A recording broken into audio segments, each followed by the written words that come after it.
Hello and welcome back to yet another video on the Alejandro Hernandez podcast. And today is going to be part 2 of grading the head coaching hires of this offseason. And I'm going to be talking about the Chicago Bears and Ben Johnson in this video. And my grade for this hire is a B. I believe that this is a good hire for Chicago. I believe it's a good mix. You have Ben Johnson, a guy who's striving to make a name for himself, a hotshot offensive coordinator, going into a hungry city in Chicago, desperate for winning. They haven't won in a while.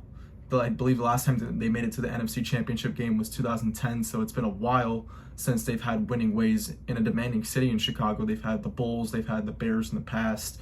It's a demanding city and they want wins, and I believe this hire and Caleb Williams, their future is probably the brightest it's looked in a very long time. And I believe that it's a good fit for both sides. And I believe that this is a high-risk, high-reward hire. There's multiple ways that this could play out. There's, I believe, 2 specific ways. He could either end up like some head coaches such as Josh McDaniels, who was the Patriots offensive coordinator in 2 different stints, and then he ended up taking 2 different head coaching jobs. He went to the Denver Broncos, failed as a head coach, and then he went to the Oakland Raiders and once again failed as a head coach. So that could be the case with Ben Johnson, or it could be a case of Kevin O'Connell, who left Sean McVay's coaching tree, went on to be the coach of the Vikings, and he's had extreme success with the Minnesota Vikings, and he's now a coach of the year after this past season. So I believe it's a high risk, high reward. The way I see it playing out, it's not really the fault of the Bears, but it's just the division they play in. They play in the toughest division in football by far. Their 3 divisional opponents have all made the playoffs this past season. They have the Packers, the Vikings, and the Lions in their division. It's an extremely tough division. However, Chicago has got to meet up to that standard, and I believe this hire elevates them into that conversation with Ben Johnson. And I also believe that I'm encouraged by some of the coordinator jobs that he's hired. He hired Declan Doyle, the Saints offensive assistant from 2019 to 2022, and he served as an offensive assistant when Drew Brees was in his prime, late in his career.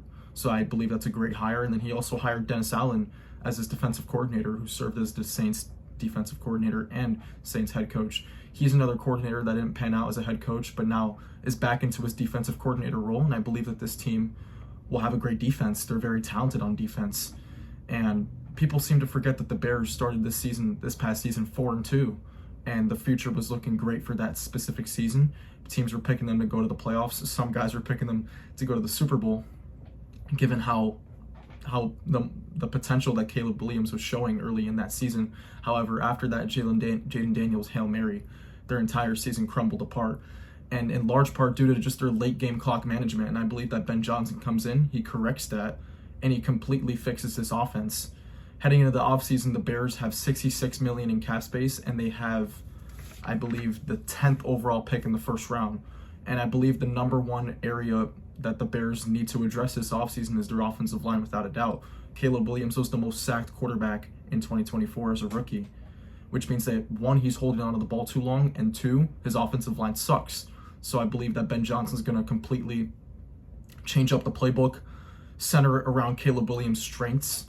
It obviously did not work with Shane Waldron as the head coach, the offensive coordinator when he was in Chicago last year. He ended up getting fired. They brought in an entire new staff. They're going to implement a new playbook for Caleb, and I believe that he's going to stride in his sophomore season. He's going to have a bounce back year. Although statistically he didn't have a bad rookie season, it's just people were saying that he wasn't taking enough risks. He wasn't his usual self. In college, he was this huge playmaker, making plays outside of the pocket, confident, and it seems like he lost all of those attributes when he arrived in Chicago his first year. He was playing too conservative, and I believe that was a large part due to the coaching. They were trying to coach the aggressiveness out of Caleb. They were trying to coach the reckless out of Caleb, and it turned to him being too conservative. But I believe Ben Johnson is going to maximize Caleb Williams' potential in Chicago. And as for Ben Johnson, his experience, he's never had a head coaching experience. However, being under Dan Campbell's wing in Detroit, I have faith that he will rebuild the culture in Chicago and he'll establish a winning culture. And I believe that's going to start as soon as this season. The Bears have the talent. They have the weapons. They have DeAndre Swift. They have Cole Kmet. They have Keenan Allen under contract, DJ Moore under contract, Rome Odunze. They have the weapons. All they have to do is just revitalize this offensive line. Their defense is already talented, and the Bears are back to being contenders once again to make a playoff spot. And I'm encouraged heading into 2025 for the Bears. I believe the future is bright, and I like this hire. I'm not going to grade it as high as I did Mike Vrabel and the Patriots because I'm not as high on this hire given the difficulty of the division that they're in. It's going to be hard to be in the playoff hunt if you go 0-6 against your division the way that they did last year. So it's going to be difficult. Well, they actually went 1-5. They beat Green Bay in the last game of the year. But it's besides the point. They struggled against their division, and they're playing in the toughest division in football. So it's going to be interesting to see whether or how they match up now with their divisional opponents heading into 2025. And my expectations for this team is that, though I believe they'll finish third. I believe the Vikings have a drop off from last season. They'll finish fourth, but I believe the Bears jump the Vikings in the division. And hopefully they're in the playoff hunt, and I expect Caleb Williams to excel in his sophomore season. And that is it for this video, and I'll see you guys tomorrow when I release my Jets video on Aaron Glenn.